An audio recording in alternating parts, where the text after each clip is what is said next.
I'm going to show you how to use the Heal and Clone tool in Camera Raw. So you're going to highlight your photograph and open it up in Camera Raw. Once you're in Camera Raw, you're going to look at the top tool panel and you're going to select the spot removal tool. There are two types of spot removal. One is clone and the other is heal. Cloning takes an exact copy of one area and puts it on another, the area that you want to fix, and heal takes the area around the things that you want to fix and kind of makes a smart decision about how to fill it in. The best way to decide which one you want to use, or a combination of the two, is just to try them out and see what's working. So I'm going to start with the Heal tool. Also notice here, size, feather, and opacity are our options for this tool. You want your opacity and your feather at 100%, and the size of your brush will depend on the area that you are healing or cloning, and also how zoomed in you are to your photograph. I typically recommend that you use a smaller size brush than a larger one when you are using the spot removal tool. One way to easily change the size of your brush is to use your bracket keys on the keyboard. If you look at the P key to the right of that, you're going to see a left bracket. The left bracket makes the brush smaller, and the right bracket makes the brush larger. So that's just a little shortcut. All right. So I am going to spot remove this area here and this area here. So what I'm going to do is zoom into the area that I want to fix, and I'm going to go down here and zoom in.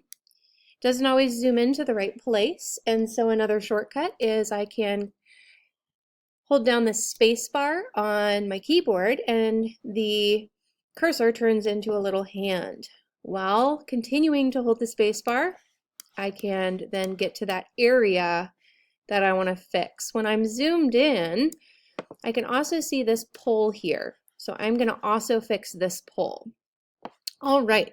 So this is about the size of the brush that I'm going to use to fix this area. And what I'm going to do is I am just going to draw over the area that I want to fix and then let go, and boom. Then if you don't like that, you can actually just click delete and it will go away. So I'm going to actually do this in sections. That was actually a pretty good. And do you see how it pulled in not a very good area? So this is a perfect example. So the red marker is where, or the red pin is where it put the spot heal, and the green one is where it pulled from. So if I take this and move it here, it will pull from here and put it there. Also, you can see that it didn't do such a great job at covering it up, even though I have the opacity at 100%. I could just redraw that. The other thing that I can do is come in here and go over it again. And it typically will do that nicely. Okay. So the other thing is now the previous pin turned white. So as you work through your project, you're going to have lots of little pins depending on how many things you want to fix. If at any point you want to go back and either delete or change an area, you can click on that pin. I'm going to just press delete, and now it's deleted. But now when I deleted that, I start to see the pull again. So I'm just going to redo that little section, and it pulled it from there. I'm going to go ahead and swap it over here since it's a little bit more the same, and I'm going to actually pull it there. Okay, perfect. So that area is done. I'm going to come over to here, and I'm just going to start. I'm going to see if one large area will work. If not, I will redo that. So as you can see, it didn't get it perfect. I wonder if I move it over here.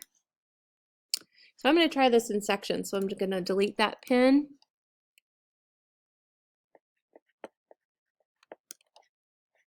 That's pretty good. Now I'm going to start here and kind of go over that again. The larger areas, you do kind of have to possibly go over more than once.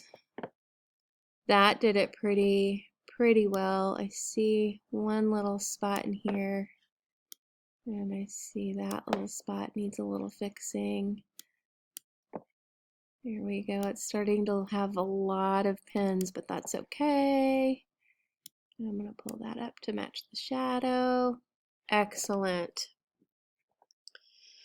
So one of the things too, it has the show overlay down here. If you want to see what it's looking like without the pins, you can do that. I'm going to keep this off because I'm going to fix this area here, and if I have the pins on, it's really hard to see sometimes what that looks like. So I'm going to pull that off, and I don't like how this little green patch doesn't match this patch, so I'm going to go in and I'm going to try to make that a little bit better. I need to see where that pin is. It took it from there. What if I took it from there? Let's see what that looks like. Much better. Okay. So this area is fixed. It's kind of magical when you're using the spot removal tool. I'm going to go ahead and fix this as well. Might as well. There we go. That actually turned out pretty good. I'm going to go down here. I kind of don't like this leaf, so I'm just going to bloop. Goodbye. And then down here, ooh, look at that. It's amazing when you're zoomed in to your photograph, the things that you notice that you may not have noticed before. This is a great tool if somebody's in your landscape, when you're taking a picture and you've got unwanted people or objects, you can just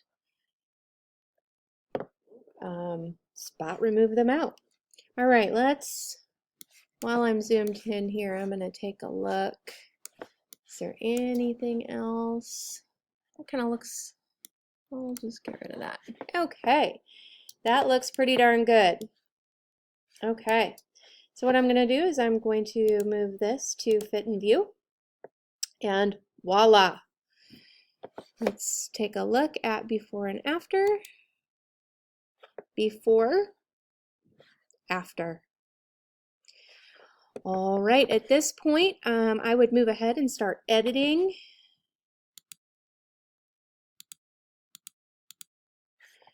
Before I went ahead and saved, but I'm going to go ahead and save this spot removed image so that I have it, and then I could press done.